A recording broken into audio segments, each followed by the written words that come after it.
ayolingiz sizga turmush o'rtoq bo'lib kelgan paytda, o kelinlik paytini eslang, qanaqa chiroyli edi. Qanaqa sarvqomat edi.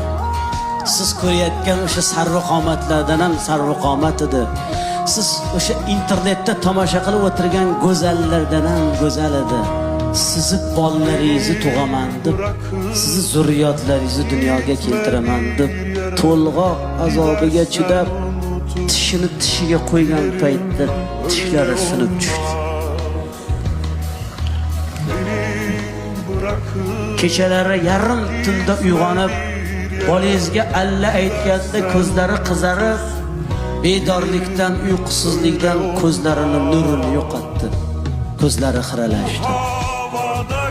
Qoshidan qosh berdi, ko'zidan ko'z berdi, yuzidan nur berdi, yuzlariga ajin tushdi. Siz ayolingizni qanchalik go'zal ekanligini ko'rmoqchi bo'lsangiz, farzandlaringizga qarang.